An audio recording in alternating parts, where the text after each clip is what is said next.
महकमा काफी अहम रोल अदा करता है, लेकिन प्रदेश के स्वास्थ्य विभाग में आए दिन हड़ताल होने के चलते लोगों को खासी दिक्कतों का सामना करना पड़ता है। आए दिन हड़तालों से न लोगों को पैथोलॉजी की जांचें ही हो पा रही है और न ही दवाएं उपलब्ध हो पा रही है, जिसको लेकर सरकार के खिलाफ लोगों में भी भारी रोष है। लेकिन सरकार ये जो फार्मासिस्टों की मांगों को लेकर कोई गंभीरता नहीं दिखाना चाहती और फार्मासिस्ट जिन्हें लोगों की दिक्कतों से कोई वास्ता नहीं है। ऐसे में अब दोनों की जंग का खामियाजा लोगों को भुगतना पड़ रहा है, जो सही मायने में सरकारी अस्पतालों की ओर अपना रुख कर रहे हैं। फार्मासिस्ट के पूर्णतः कार्य बहिष्कार करने के बाद अब सोमवार से काफी दिक्कतों का सामना करना पड़ेगा।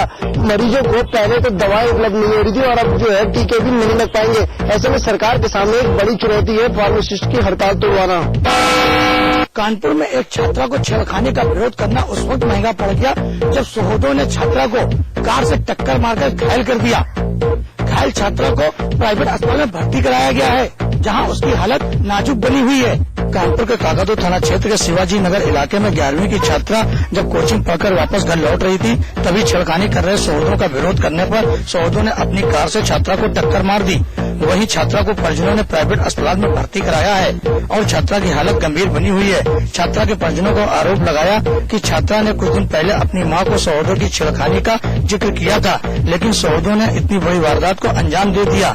वहीं पुलिस इस पूरे मामले को छेड़खानी से नहीं एक्सीडेंट से जोड़ रही है, लेकिन कैमरे के सामने कुछ भी बोलने को तैयार नहीं है। दिल्ली एनसीआर में सब्जियों पर लगातार बढ़ रहे रेट से आम आदमी खासा परेशान है। एनसीआर में सब्जियों के रेट आसमान छू रहे हैं, जिसकी वजह से आम आदमी सोचने पर मजबूर है कि वो क्या खाए और क्या बनाए। आमतौर पर बात की जाए सब्जियों की तो सर्दियों में सब्जियों के रेट कम होते हैं, लेकिन इस बार तो कुछ उल्टा ही हो रहा है। अगर बात की जाए प्याज की तो प्याज 60 से 80 रुपए किलो बिक रही है और वहीं टमाटर प्याज का रिकॉर्ड तोड़ते हुए 80 से 100 रुपए प्रति किलो बिक रहा है। और अगर आलू की बात की जाए तो आलू अभी से कुछ दिन पहले 15 से 20 रुपए किलो था और आज आलू की कीमत 40 से 50 रुपए किलो हो गई है, जिसकी वजह से एक आम आदमी सोचने पर मजबूर है कि वो घर में क्या सब्जी बनाए।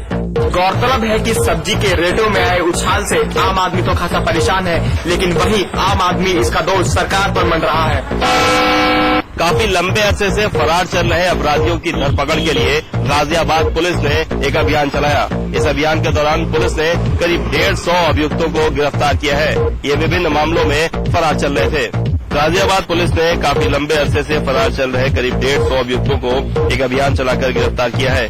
ये अभियान शनिवार दोपहर 12 बजे से शुरू हुआ, जो कि देर रात तक चलता रहा।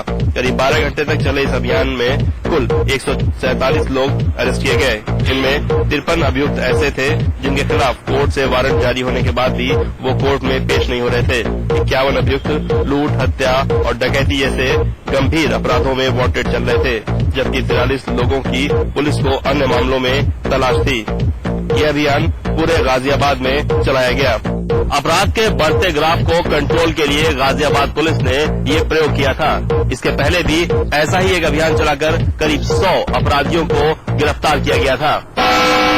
2013 की मिस यूनिवर्स प्रतियोगिता वेनेजुएला की गैब्रिएला इस्ला ने जीत ली है। पिछले साल की मिस यूनिवर्स अमेरिका की ओलिविया कल्पे ने उन्हें मिस यूनिवर्स का ताज पहनाया।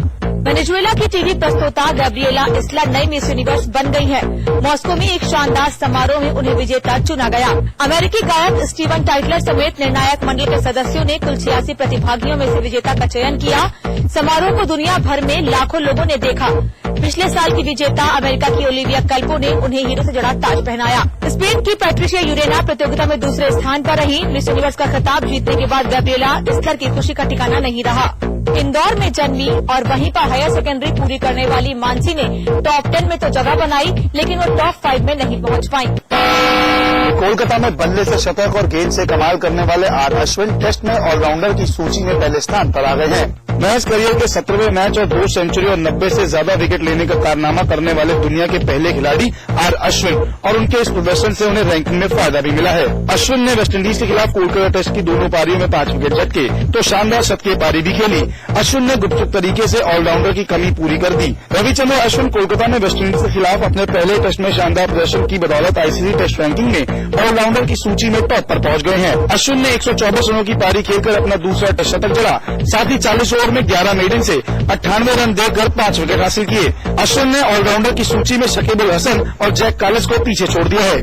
अश्विन ने टेस्ट में ऑलराउंडर में पहला स्थान हासिल कर भारतीय टीम में ऑलराउंडर की कमी को पूरी कर दिया है। वहीं अब अश्विन से इसी तरह के शानदार प्रदर्शन की उम्मीद होगी।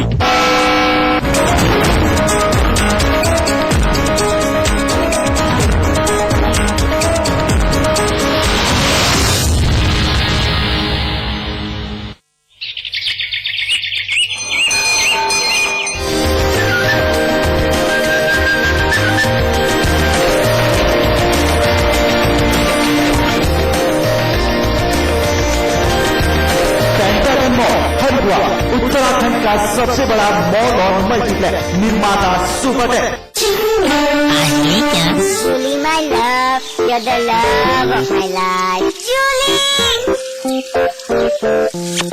उंगली खुजली ने प्लान बनाया कृति और फाइट दबाया। One sec. Hello.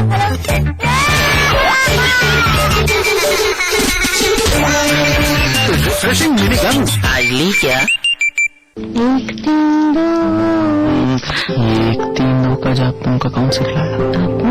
और तुम्हार कौन गालों की लाली ये सब कौन सा है? एक तीन दो पर्दे का मंतर।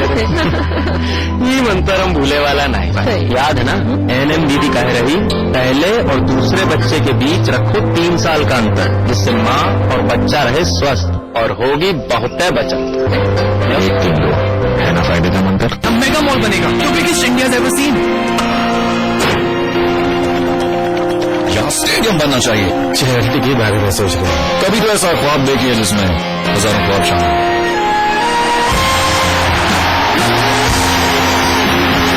जब दूसरों के ख्वाब पूरे करोगे तो अपना कल बनते रहो।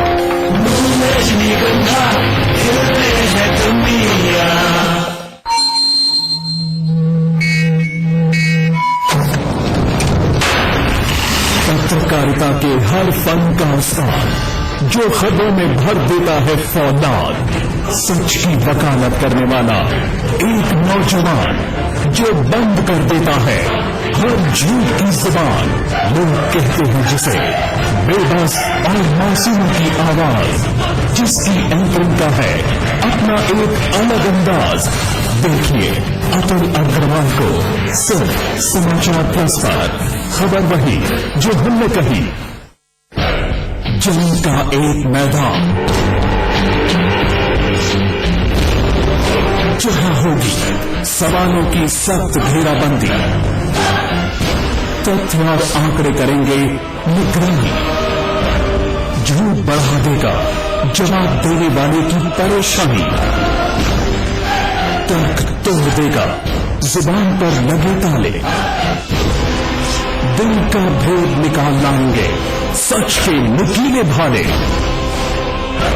देखिए अमिताभ अग्निहोत्री के साथ चक्रव्यूह, शनिवार रात 8:30 बजे और रविवार सुबह 10:30 बजे सिर्फ समाचार प्लस पर।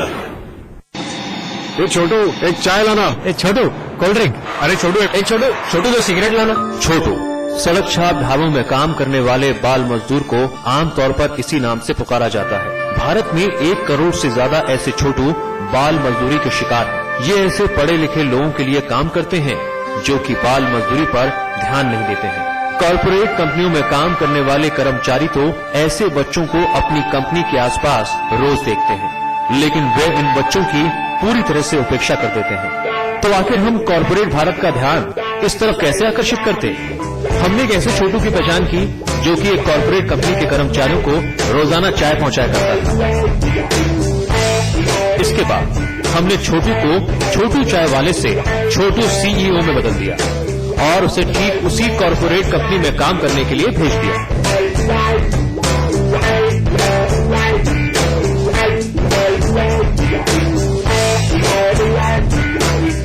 इसके बाद कंपनी के सीईओ ने छोटू का परिचय अपने दफ्तर के कर्मचारियों से करवाया उन्होंने बाल मजदूरी के दुष्परिणामों और इसके रोकथाम के तरीकों के बारे में भी उन्हें बताया। इसके बाद छोटू ने अपना विजिटिंग कार्ड बांटा। कॉर्पोरेट इंडिया ने पहली बार इस समस्या पर गौर किया और इसके रोकथाम के लिए पहल करने का निश्चय किया। सेव द चिल्ड्रन इंडिया के पास सिर्फ 2 हफ्तों के अंदर बाल मजदूरी की सूचना देने वाली 350 फोन कॉल्स आई। हमने इस गतिविधि को कई दूसरे कॉर्पोरेट ऑफिसों में भी दोहराया। इसके अलावा सोशल मीडिया पर भी इसकी खूब चर्चा हुई। एक छोटू सीईओ ने कई दूसरे छोटुओं को सड़क छाप जिंदगी से बाहर निकालने में मदद की। उसने इन बच्चों को उनका असली नाम और जिंदगी दोबारा हासिल करने का एक मौका दिया।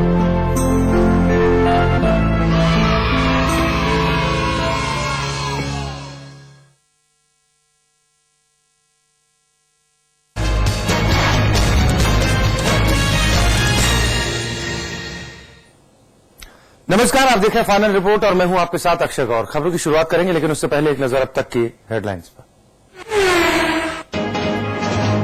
सपा सुप्रीमो मुलायम सिंह यादव ने नरेंद्र मोदी पर साधा निशाना, कहा यूपी में नहीं है मोदी का अस्तित्व, तीसरे मोर्चे की ही बनेगी सरकार।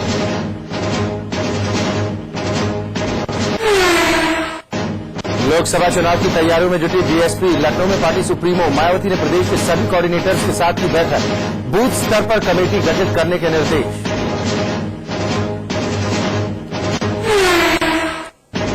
इत्तेहाद मिल्लत काउंसिल के प्रमुख मौलाना तौकीर रजा ने गौ हत्या को बताया गैर जरूरी, कहा हिंदुओं की आस्था का ख्याल रखते हुए मुसलमानों को फौरन बंद कर देना चाहिए गौवध।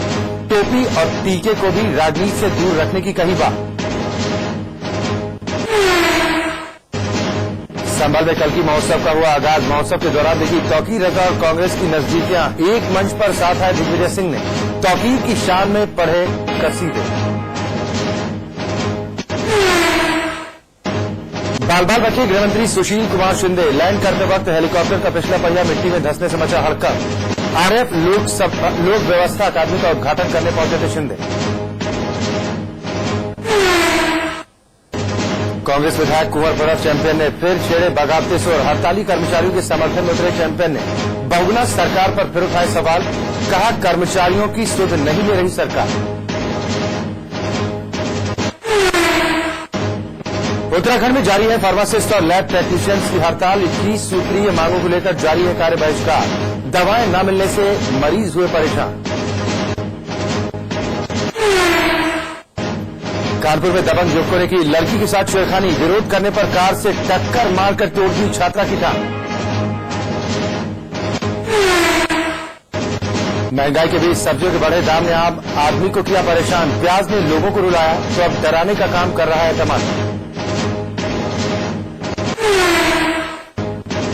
और फिलीपींस में हियान तूफान ने मचाया कहर। 10,000 से ज्यादा लोगों के मरने की आशंका। लाखों लोग हुए बेघर।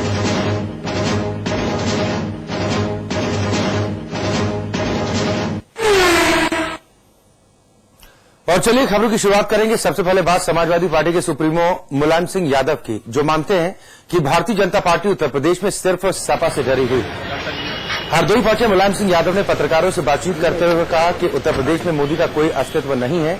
नेताजी हरदोई में सपा के राष्ट्रीय महासचिव नरेश अग्रवाल के निजी कार्यक्रम में शिरकत करने के लिए पहुंचे हुए थे और साथ में उन्होंने इस बात का भरोसा भी दिया कि आने वाले वक्त में केंद्र में तीसरे मोर्चे की ही सरकार बनने जा रही। बीजेपी के प्रधानमंत्री पद के उम्मीदवार नरेंद्र मोदी पर निशाना साधते हुए मुलायम सिंह यादव ने कहा कि नरेंद्र मोदी का उत्तर प्रदेश में कोई अस्तित्व नहीं। उत्तर प्रदेश में मोदी साहब का ज्यादा कोई समय ये सही है कि तीसरे मोर्चे का ही बहुमत आ रहा, न कांग्रेस का बहुमत आ रहा न बीजेपी का। और आने वाले 2014 लोकसभा चुनाव और 5 राज्यों में होने वाली विधानसभा चुनाव की तैयारियों को लेकर बीएसपी ने आज लखनऊ के बीएसपी दफ्तर में मायावती ने एक समीक्षा बैठक बुलाई। बीएसपी सुप्रीमो मायावती पार्टी को दोबारा मजबूती के साथ खड़ा करने और चुनाव में कोई चूक न हो, इस बात को लेकर पूरी तैयारियों में जुटे हुए। इन तैयारियों को लेकर प्रदेश के सभी कोऑर्डिनेटर्स की एक मीटिंग बुलाई गई थी, जिसमें उनके काम की समीक्षा की गई। बूथ स्तर पर कमेटियों को मजबूत करने के निर्देश भी दिए गए।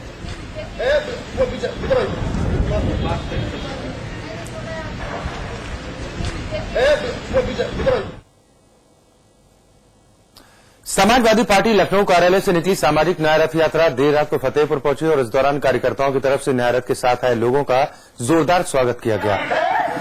वहीं इस यात्रा में मौजूद स्वतंत्र प्रभार राज्य मंत्री गायत्री प्रसाद प्रजापति ने मोदी के बहाने बीजेपी पर जमकर निशाना साधा और उन पर जातिगत टिप्पणी करते हुए उनकी जाति ही पूछ डाली और कहा कि मोदी बताएं कि आखिर कहां से पिछले वर्गीय।